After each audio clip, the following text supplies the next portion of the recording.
مومن کی اصل صفت یہ ہے کہ جہاں بھی اس کو کوئی چیز نظر آ جائے اس کے بارے میں اس کو یہ معلوم ہو کہ اس میں اللہ کا حکم ہے، اس کے رسول کا حکم ہے، وہ اس کو کرنے کی کوشش کرے اور وہ کسی دائرے سے بھی تعلق رکھتا ہے۔ لیکن اس میں جیسا میں نے کہا کہ ان دو چیزوں کا لحاظ ضروری ہے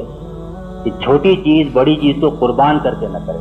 اور جو کام بھی کرے اس کے اندر یہ اصل روح اور مقصد جو ہے اس کو وہ پیش نظر رکھے۔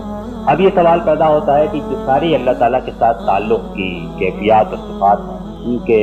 حصول کا طریقہ کیا ہے، یہ ہم کو کیسے جو ہے وہ حاصل ہو سکتا ہے۔ تو اس کا سب سے بڑا ذریعہ جو ہے وہ تو ذکر ہے، اللہ کی یاد ہے، اور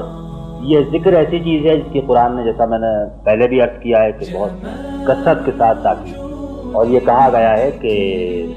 لوگ اٹھتے بیٹھتے لیٹتے ہر وقت اللہ کو یاد رکھتے ہیں۔ نماز ہے تو وہ ذکر ہے، اور نماز سے نکل کے جاؤ کوئی کام کرو تو ذکر کرو،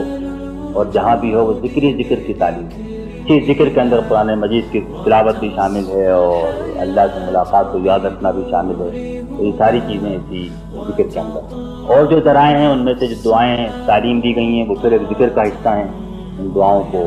صحیح طریقے سے کرنا، اسی ذکر کا ایک حصہ نماز ہے، اور نماز کو بھی صحیح طریقے سے پڑھنا